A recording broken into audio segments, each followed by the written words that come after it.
CM Jaganmohan Reddy గారు అన్ని రంగాలను దగ్గరకు చేర్చుకుంటూ తన మేనిఫెస్టోలో పొందపరచుకోవడం జరిగింది. గడిచిన 58 నెలల్లో ఏదైతే మంచి కోసం కష్టపడ్డామో మరింత మంచి కోసం మళ్ళీ కష్టపడదాము, మాకు అధికారం ఇస్తే ఏ రేంజ్లో మేము పరిపాలనను కొనసాగిస్తాము అనే దానిపై తాజా మేనిఫెస్టో ఒక నిదర్శనం. ఒక బైబుల్ మాదిరిగా, ఒక ఖురాన్ మాదిరిగా, ఒక భగవద్గీత మాదిరిగా భావించే వ్యక్తులము మేనిఫెస్టోను. తాజాగా జగన్మోహన్ రెడ్డి గారు మేనిఫెస్టోను అయితే విడుదల చేశారు. ఇక్కడ న్యాయవాదులకు జగన్ చాలా పెద్దపీట వేస్తూ ముందుకు అడుగులు వేస్తున్నట్టు తెలుస్తుంది. వైఎస్ఆర్ లా నేస్తం ద్వారా జూనియర్ న్యాయవాదులకు 3 ఏళ్ల పాటు ప్రతి నెల 5,000 స్టైఫండ్ చొప్పున 6 నెలలకు ఒకసారి 30,000 ఇప్పటికే గతంలో నుంచి అంటే 2019 నుంచే ఇస్తున్నారట. కానీ ఈ 5 ఏళ్లలో ఇప్పటికే 5,781 మందికి సుమారు 42 కోట్లు గడిచిన 5 ఏళ్లలో ఇచ్చారు. అయితే వచ్చే 5 ఏళ్లలో ఈ పథకాన్ని మరింత ముందుకు కొనసాగిస్తామని జగన్ బంపర్ ఆఫర్ ఇవ్వడం జరిగింది. లా నేస్తం ద్వారా జూనియర్ న్యాయవాదులకు వెల్ఫేర్ ఫండ్ కింద దాదాపుగా వీళ్ళకు ఈ లా నేస్తం వెల్ఫేర్ ఫండ్ కింద దాదాపుగా 100 కోట్లు కేటాయించేందుకు జగన్మోహన్ రెడ్డి గారు ఈ పథకంలో మేనిఫెస్టో రూపంలో న్యాయవాదులకు ఒక సపరేట్ కాలంను కూడా పొందుపరచడం నిజంగా ఎంతో శుభ సూచికం, ఒక గొప్ప శుభవార్త న్యాయవాదులకని చెప్పవచ్చు. వెనకడుగు వేయకూడదు మహిళలు కానీ, వెనకడుగు వేయకూడదు న్యాయవాది వృత్తుల్లో ఉన్న వాళ్ళు కానీ అని ఒక దృక్పథంతో, ఒక పట్టుదలతో న్యాయవాదులకు ఈ పెద్దపీట వేస్తూ ఈ నిర్ణయం తీసుకున్నట్టు తెలుస్తుంది.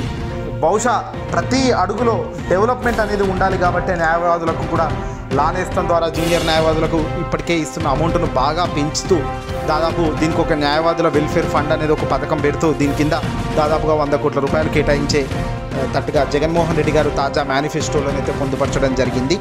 అలాగే చాలా కీలక హామీలు ఇక్కడ ఇవ్వడం జరిగింది జగన్మోహన్ రెడ్డి గారు. ఉన్న పథకాలను ముందుగా కొనసాగింపుగా ముందుగా నడిపించడం ఒక ఎత్తు అయితే, వాటితో పాటు కాస్తో కూస్తో ఇంక్రీజ్ చేస్తూ దాన్ని మరింత బలం చేకూరేలా జగన్మోహన్ రెడ్డి గారు దాన్ని డిజైన్ చేసినట్టు తెలుస్తుంది. ఇక చేనేత కార్మికులకు సైతం సీఎం జగన్మోహన్ రెడ్డి గారు చాలా తీపి కబురు చెప్పారు. గతంలో మేనిఫెస్టోలో చెప్పకపోయినా ఆప్కోకు గత ప్రభుత్వ బకాయి 103 కోట్లుంటే దాన్ని తీర్చడం జరిగింది.